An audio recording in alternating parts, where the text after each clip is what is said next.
Bonjour à tous, aujourd'hui on se retrouve une nouvelle vidéo pour parler de l'alimentation et du petit budget. Je vais vous donner quelques conseils pour faire ses courses sans se ruiner. Tout d'abord, en amont, avant de faire vos courses, il faut déjà réfléchir à des menus types sur une semaine, préparer une liste de courses en fonction de ces menus pour éviter d'acheter davantage quand vous faites vos courses. Ensuite aussi, il faut faire ses courses avec le ventre plein. Il ne faut pas y aller juste avant de manger parce que vu qu'on va avoir faim, on va avoir l'envie d'acheter plein de choses qui n'étaient pas prévues, pas sur nos listes et du coup augmenter le prix de nos courses. Au niveau du lieu, si vous faites vos courses au supermarché, essayez de privilégier les magasins dits discount. Pourquoi? Parce qu'on va avoir un prix qui sera moins cher, mais une qualité nutritionnelle qui restera quasiment la même que dans les autres magasins. Également, si vous faites vos courses en supermarché, essayez d'aller au plus près de chez vous. Pourquoi? Parce que l'essence aujourd'hui coûte très cher, le carburant coûte très cher à cause de l'inflation. Et plus vous allez vous déplacer, plus vous allez augmenter aussi votre budget. Ensuite, si vous faites vos courses au marché, essayez d'aller faire le marché plutôt vers 13 h à la fin du marché. Pourquoi? Parce que les vendeurs, les commerçants vont baisser les prix de leurs produits pour ne pas les ramener et du coup on va avoir des très belles occasions d'avoir des bons produits à petit prix. Je vais maintenant vous donner quelques conseils à appliquer pendant que vous faites vos courses. Tout d'abord, il faut se méfier des promotions. Les promotions, elles vont pas toujours être si intéressantes et en plus on va souvent acheter en plus grande quantité que l'on a besoin et ça va donc augmenter le budget de nos courses.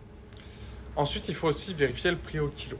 Ça va permettre de comparer le prix de revient du produit. C'est vrai que les quantités, elles sont parfois différentes entre deux produits de même type et ça va vraiment permettre de savoir lequel est moins cher en comparant vraiment le prix au kilo. Il faut aussi porter son attention sur les produits en bas des rayons parce qu'ils sont souvent moins chers.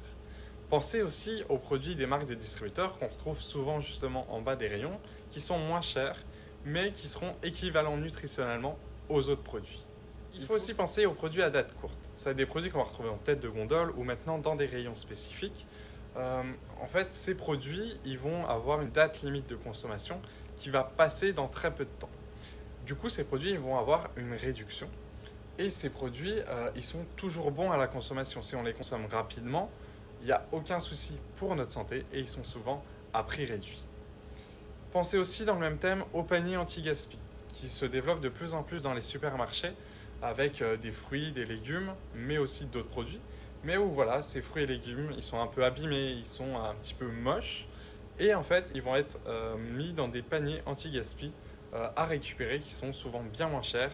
Et ces deux types de produits, ça va vraiment être très intéressant pour limiter le budget de nos courses. Il existe aussi des aliments économiques à absolument avoir dans son placard. Ils vont être intéressants en termes de nutrition, mais aussi en termes de prix. Dans ces aliments, on va retrouver les œufs, les légumineuses, comme les haricots blancs, les haricots rouges, les pois chiches, les lentilles. On va aussi avoir toutes les céréales, comme le riz, le blé, les pâtes, le fromage ou même les poissons en conserve, comme le thon. Ces aliments, ils vont vraiment être intéressants en termes de nutrition, mais aussi en termes de prix et de conservation. Ça va être des aliments qu'on va pouvoir conserver sur le long terme. Il se développe aussi de plus en plus d'applications qui vont permettre de récupérer des invendus de certains commerces, de certains supermarchés, qui vont être utiles pour limiter le prix de ces courses, mais aussi pour lutter contre le gaspillage alimentaire. Il existe aussi des organismes qui vont permettre aux personnes en situation de précarité de pouvoir avoir des courses et de s'alimenter de façon saine et équilibrée.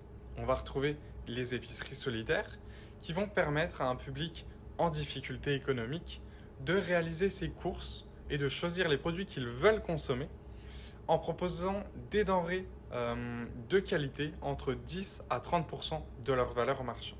Il existe également de nombreuses associations, qu'elles soient nationales ou locales, qui vont aider les personnes en situation de précarité afin de leur permettre de mieux s'alimenter également.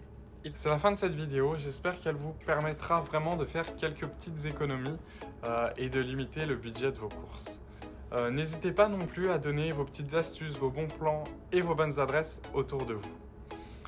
C'est aussi la fin de la première partie de cette web série où on posait vraiment les bases de l'alimentation.